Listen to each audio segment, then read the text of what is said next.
Hi kids, in the previous video we have learned the concept of mirror halves. So in this video we will learn the concept of symmetry. It is based on the concept of mirror halves. To understand what symmetry is, let us take an example of a triangle. It is a triangle in which two of its sides are equal. Now let me give you an easy task. You need to think if we can divide this triangle into two equal parts such that both the parts match exactly the same when they are folded along a line. How would you divide this triangle if this condition has to be satisfied? Fold it along a line where both the parts match exactly the same when they are folded or flipped. Pause the video and try it by yourself. I am sure most of you must have got it right. If we draw a line like this, it will divide the triangle into two equal parts. This vertical line will divide the triangle into two equal parts which match exactly when they are folded along a line like this.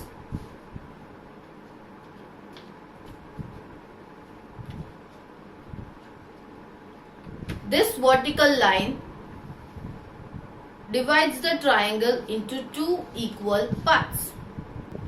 If the part on the left is taken over to the right, we see that it overlaps exactly the same.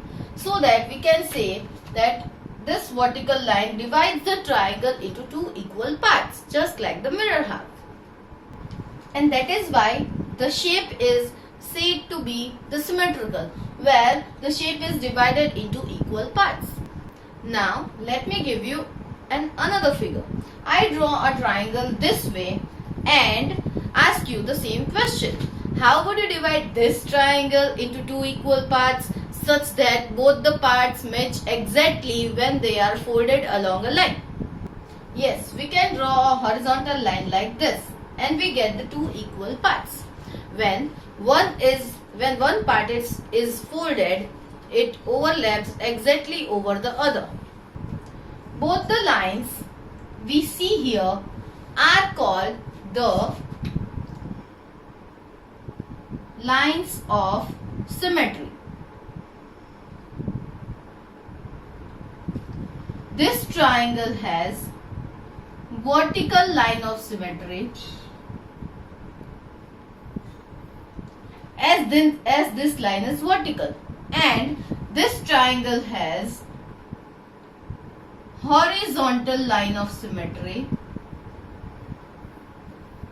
as this line is horizontal. Now tell me, can a shape have more than one line of symmetry? If you look at this two triangle, you must probably say no, because there is no other line which divides this triangle into equal parts. But the correct answer is that the shape can have more than one line of symmetry. Just look at this rectangle, where these two parallel lines are equal and these two parallel lines are equal. It will have a horizontal line like this. When the one part is folded, it overlaps exactly over the other, like this.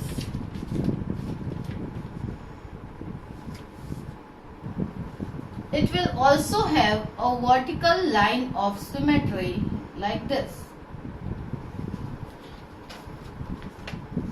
Fold this part and we see the perfect overlap. So a rectangle has a horizontal as well as the vertical line of symmetry. You can try this at your home by taking a page from your notebook. A figure can have more than two lines of symmetry. Let's take an example of a square.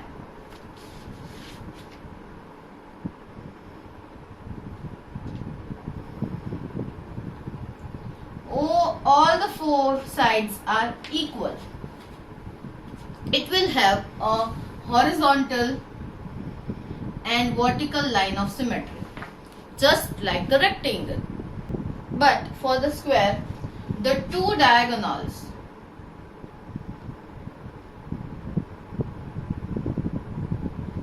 will also be the lines of symmetry. These are the two diagonals. If we fold it along this diagonal, it will overlap exactly, and it will fold it along this diagonal, it overlaps exactly the same. So the square has four lines of symmetry, and a circle on the other hand has infinite axis of symmetry. No matter how we draw a line passing through the middle, it will always give the equal parts. This is a circle, and no matter how we fold the circle, it will always overlap exactly over the other.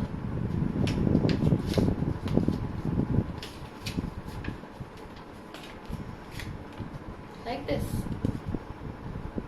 Did you know that nature loves symmetry? The best example of symmetry in nature is our human face. Our face has vertical line of symmetry.